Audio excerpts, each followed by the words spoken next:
Video ini tentang analisa fundamentalnya saham MFIN. Video ini juga tentang perhitungan kisaran harga wajarnya saham MFIN. Tapi sebelum kita mulai, saya punya info. Saya punya bocoran 3 saham yang like invest. Kenapa saya bilang like invest? Karena 3 saham yang saya bocorin itu fundamentalnya mewah, valuasinya murah, dan prospeknya cerah.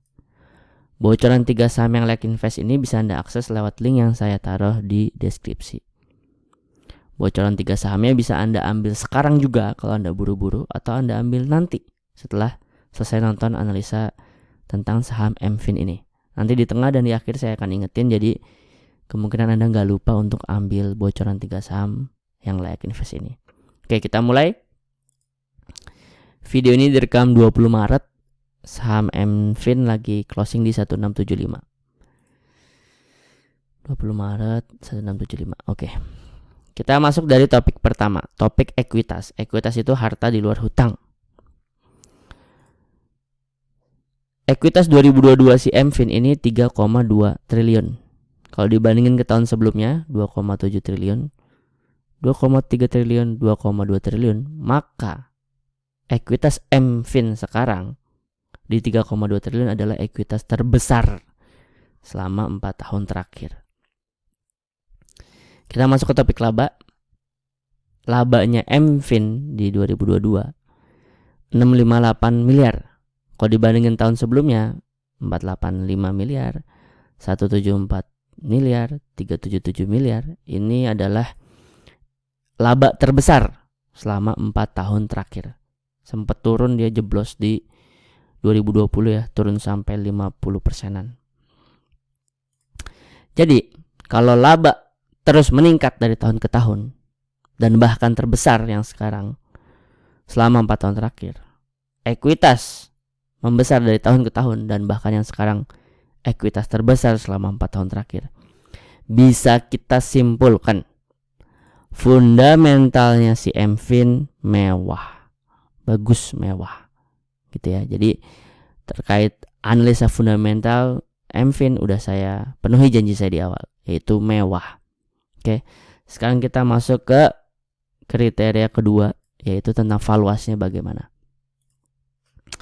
Tentang valuasi saya akan menggunakan proyeksi dividen tahun 2023 ya. Dividen itu apa? Dividen itu adalah bagi-bagi keuntungan. Kan perusahaan jalanin bisnis punya keuntungan. Dari keuntungan itu dibagiin apa enggak nih ke para investornya. Nah, dari situlah saya mulai menghitung kisaran harga wajarnya ya dari dividen. Tapi sebelum masuk ke situ, sekarang udah 3 menit, saya minta tolong ke Anda. Minta tolong banget nih. Minta tolong yang kayak agak maksa.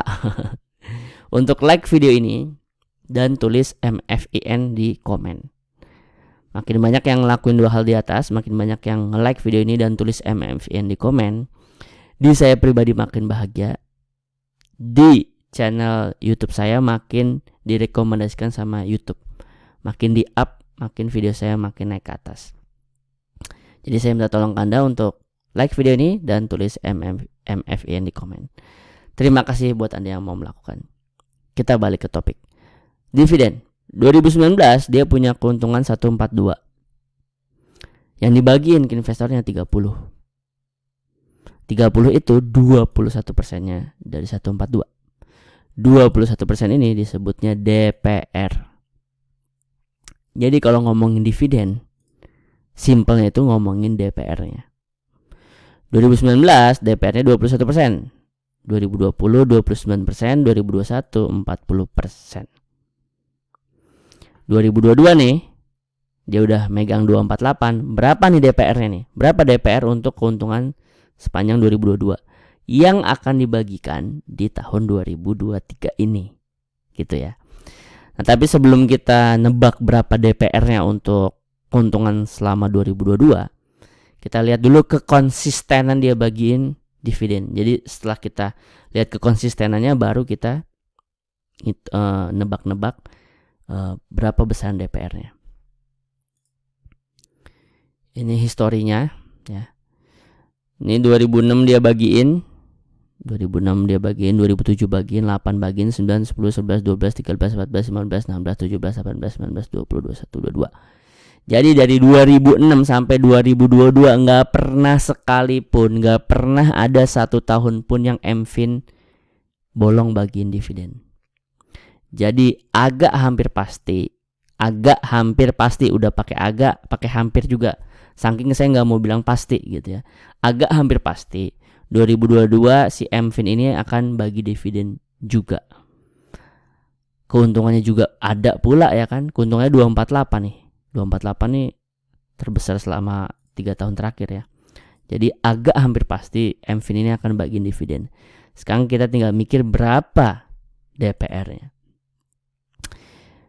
DPR pesimis saya di 21%. Dari mana 21%? Karena 21% adalah DPR terkecil selama 3 tahun terakhir. Bisa aja dia bagiannya kali ini DPR-nya 21% lagi ya. Lalu DPR percaya diri saya, confident ada di 30%. 30% dari mana? 30% adalah rata-rata selama 3 tahun terakhir. Lalu DPR optimis saya itu ada di 40%, dari di mana 40% adalah DPR di 2021. Saya akan pakai 30%. Begitu diantar akan keluar nih kisaran murah, wajar, dan mahalnya saham MFin di harga sekarang. Nah, harganya si MFin apabila dengan memproyeksikan dividen 2022 akan dibagiin dengan DPR 30%, maka murahnya MFin itu ada di 745. Atau di harga MFin sekarang 1675 udah kelewat 55%. Harga wajarnya MFin ada di 1118 atau di harga yang sekarang udah kelewat 33%. Harga mahalnya MFin ada di 1491, udah kelewat 11% dari harga sekarang.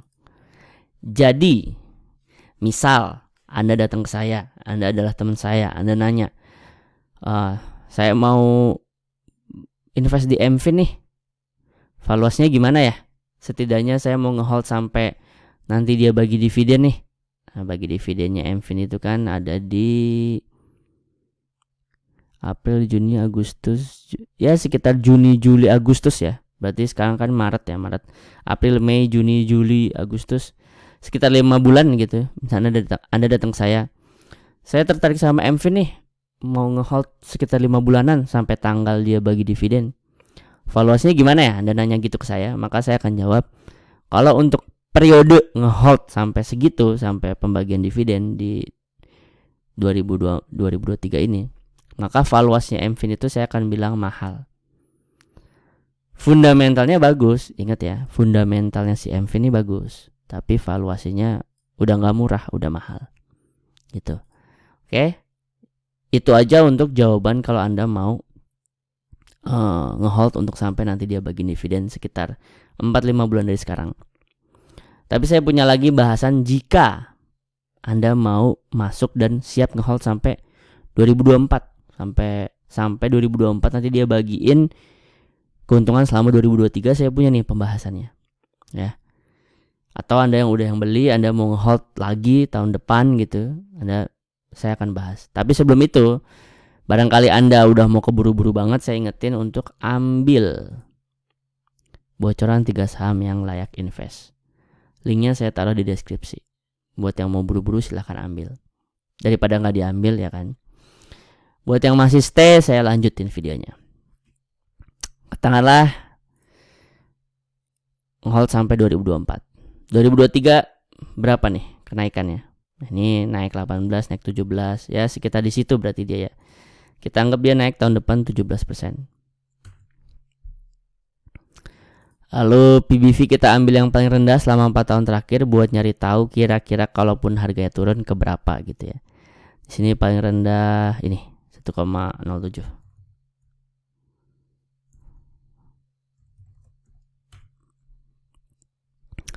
Lalu katakanlah tahun depan naiknya 36% lagi, katakanlah labanya. Lalu dividen yang 30% lagi DPR-nya. Dan jika terjadi sesuai seperti ini ya, dengan asumsi ekuitas di 2023 naik 17% lagi. Terus book value terendah selama 4 tahun yaitu 1,7 untuk kisaran kira-kira kalau turun dia sampai ke berapa paling rendahnya. Lalu dengan asumsi laba tahun depan naik 36% lagi. Lalu dengan DPR dividen di tahun 2023 untuk keuntungan 2023 30%. Maka resiko ngehold MFIN untuk 2 tahun ke depan untuk sampai 2024 itu adalah harganya minus 8,7. Namanya resiko punya 3 kemungkinan. Kemungkinan pertama 1, nggak akan pernah dia harganya turun sampai minus 8,7 dari harga sekarang. Ya. Kemungkinan kedua, beneran terjadi itu selama perjalanan dari sekarang sampai 2024 beneran terjadi itu ada hari di mana dia turun sampai 8,7%. Atau kemungkinan ketiga dia turun bahkan lebih parah dari 8,7%. Nah, yang mana yang terjadi itu saya nggak tahu. Itu namanya pasar, namanya market. Nggak ada yang bisa nebak. Tapi kalau dari yang agak hampir pastinya ya, sekali lagi saya bilang agak hampir pasti, karena nggak ada yang pasti di dunia saham. Kalau Anda masuk sekarang di MFIN di 1675, lalu berniat ngehold sampai 2024, ini plan minimalnya loh ya, jadi nggak hitungan hari ya, atau hitungan bulan, tapi niatnya sampai 2024. Maka agak hampir pastinya kalau Anda masukin 100 juta sekarang, Anda masukin 100 juta nih beliin MFIN di harga 1675. Anda dalam 2 tahun tuh Anda dapat return dari dividennya itu 10,5%. Anda masukin 100 juta, Anda dapat 10,5 juta dalam 2 tahun. Dapat 10,5 jutanya dalam 2 tahun. Memiliki resiko hanya 8,7%. Jadi bisa dibilang yang agak hampir pastinya dapat 10,5. Yang kayak belum pastinya dan maksimalnya itu cuma 8,7. Jadi kalau Anda pengen ngehold setidaknya untuk 2 tahun MFIN ini, bisa dibilang kalau bagi saya pribadi ini saham yang tidak memiliki resiko. Meskipun dari resiko ke dividennya hanya berjarak 2%, tapi ini bisa dibilang hampir minim resiko. Ini kita ngomongin dengan DPR-nya 30%. Kalau salah satu di antara ini ada yang tiba-tiba 40% gitu, misalkan 2023 misalkan 40% gitu ya. Nah, kalau salah satu di antara ini ada yang 40%, dividennya dapatnya jadi 12,5. Lebih tinggi lagi. Atau misalkan ini dua-duanya 40% misal, maka dapat dividennya 14%. Tapi itu yang udah bagus-bagusnya ya. Kita pakai yang normal-normal aja, yang standar-standar aja 30%. Ini juga 30%. Maka dari dividen dapat 10,5 dengan resiko penurunan harga selama 2 tahun itu hanya 8,7 maksimalnya. Resikonya ya. Sedangkan resiko punya 3 kemungkinan tadi yang saya bilang. Jadi ya silahkan kalau Anda udah beli duluan, Anda mau ngehold sampai 2024 silahkan. Anda yang udah megang terus sekarang udah floating profit, Anda mau TP sekarang juga silahkan. Anda yang baru mau masuk tapi dengan plan oke lah, saya jatuh cinta sama MFIN dan percaya sama prospeknya dan saya sabar sampai 2 tahun ke depan juga silahkan. Saya tutup dengan, kalau Anda suka analisa seperti ini silahkan subscribe channel Saham Nyantai. Dan jangan lupa untuk ambil bocoran 3 saham yang like invest, yang fundamentalnya mewah kayak si MFIN ini. Valuasinya masih murah, kalau MFIN ini udah mahal ya sekarang. Dan prospeknya cerah. Silahkan akses lewat link yang saya taruh di deskripsi. Kurang lebihnya mohon maaf. Assalamualaikum warahmatullahi wabarakatuh.